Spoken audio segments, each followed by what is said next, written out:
एक दो सवाल तो छोटे से आपसे पूछ लेते हैं जिस तरह से कल जेएमएम ने प्रेस वार्ता की और उन्होंने कहा कि जो जनप्रतिनिधि हैं जो निर्वाचित हैं उनको भी अपना व्यापार कारोबार करने का अधिकार है, लिहाजा मुख्यमंत्री ने अगर लीज लिया है तो कहीं भी इमोरल नहीं है, अनैतिक नहीं है और गैर कानूनी नहीं है। देखिए, ये विषय अभी जांच के लिए है, लेकिन जो मीडिया के मार्फत लोगों के बीच में चीज़ें आ रही हैं उसमें जो एक दो चीज़ आई कि मुख्यमंत्री साहब सीएम रहते लीज का नवीकरण किया, एनवायरनमेंटल क्लियरेंस लिया, अपनी पत्नी को क्या क्या ज़मीन दिया, उसका भाई के साथ पार्टनरशिप है, ये लोग का कलकत्ता में कौन कौन कंपनी के साथ क्या है। तो ये सारी चीज़ें जो हैं शंका पैदा करते हैं और इसलिए गवर्नर महोदय के पास ये चीज़ें आई हैं। तो गवर्नर महोदय ने जो संवैधानिक संस्थान है, इलेक्शन कमीशन ऑफ इंडिया या ईडी या सीबीआई या हाई कोर्ट, ये सारी जगहों पर ये चीज़ें चली गई हैं। तो मुझे लगता है ऐसी संस्थानों के पास कोई मुद्दा विचाराधीन होता है और वहाँ से कोई फैसला आता है तो उसको मानना पड़ेगा। और इस हालात में मुझे ऐसा लगता है ये जो शिबू सोरेन का जो पूरा खानदान है ये संदेह के घेरे में अब आ गया है। और माननीय बाबूलाल मरांडी का जो वक्तव्य कल आया है कि भाई शिबू सोरेन और उसका परिवार धनबाद में ज़मीन खरीदता है, रांची में खरीदता है, रामगढ़ में खरीदता है, बोकारो में खरीदता है, सब जगह अपना घर का पता अलग अलग देता है। तो ये सारी चीज़ें और संदेह को बढ़ाती हैं, क्योंकि ये सारी जो कवायद है ये सीएनटी एसपीटी कानून की धारा 46 का उल्लंघन है, वायोलेशन है। इसलिए मुझे लगता है कि हेमंत सोरेन जी या उनके परिवार को इन सारी चीज़ों पर विचार करना चाहिए और जनता जो है, जनता के सामने उसका जो प्रतिनिधि होगा, जनप्रतिनिधि, उसको पाक साफ होना चाहिए। और हम लोगों के मामले पर भी आज जो इतना बड़ा संताली राजभाषा रैली था, ये भारत के अलावा बांग्लादेश, नेपाल, भूटान से भी लोग आने वाले थे।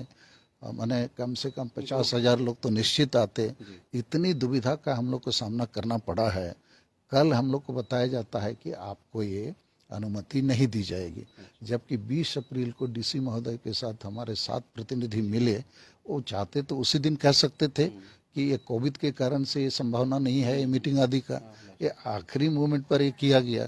तो हम लोगों ने अनुमान लगा लिया है कि इसके पीछे भी माननीय हेमंत सोरेन का ही हाथ है, क्योंकि पदाधिकारियों की तरफ से हम लोग को थोड़ी बहुत इशारा यही थी कि नहीं, आपकी सभा हो सकती है। अभी एक सवाल ये है सर कि जो मुख्यमंत्री या उनके भाई या फिर दूसरे जो विधायक है वो जो कानूनी जद में आ रहे हैं, ये बताया जा रहा है कि विपक्ष कहीं ना कहीं घेरेबंदी कर रहा है और केंद्र जो है अपने मशीनरीज का मिसयूज कर रहा है। आप इस रूप में देखते हैं इसको? नहीं, मैं ऐसा नहीं देखता हूँ, इसलिए कि जब हम जनप्रतिनिधि बन जाते हैं तो हमारे ऊपर कोई भी शंका संदेश का मामला पीआईएल के रूप में यदि हाईकोर्ट में चला जाएगा या राज्यपाल को कोई ज्ञापन देगा तो ड्यूटी बाउंड हो जाते हैं उन लोग कि उसकी छानबीन की जाए। तो अभी ये तो छानबीन चल रही है।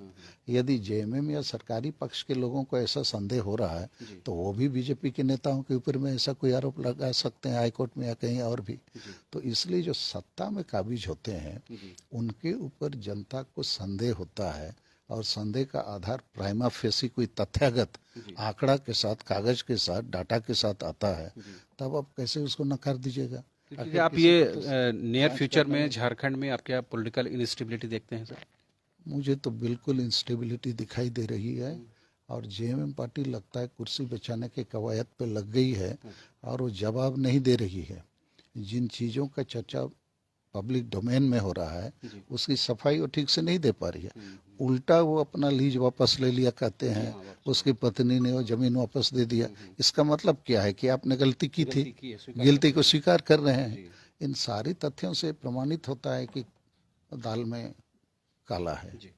तो ये थे सालखन मुर्मू जी, जिन्होंने साफ तौर पर कहा कि झारखंड में जो भी भाषा या खतियान के आधार पर आंदोलन चल रहा है उसको और थोड़ा सा व्यापक रूप देने की ज़रूरत है और सबसे खास बात और अहम बात यह है कि उसकी क्रेडिबिलिटी बनी रहनी चाहिए। लिहाजा इस बात पर भी तमाम आंदोलनकारियों को, छात्र नेताओं को ध्यान देने की ज़रूरत है। जहाँ तक झारखंड में पॉलिटिकल इनस्टेबिलिटी की बात है तो उन्होंने कहा कि जो भी जनप्रतिनिधि सत्ता में रहते हैं उन्हें अपना दामन पाक साफ रखना चाहिए। अगर उनके दामन में कोई दाग लगा है तो उसकी सफाई भी देने की ज़रूरत है। कैमरा पर्सन विकास के साथ रांची से न्यूज़ बाइस्कोप के लिए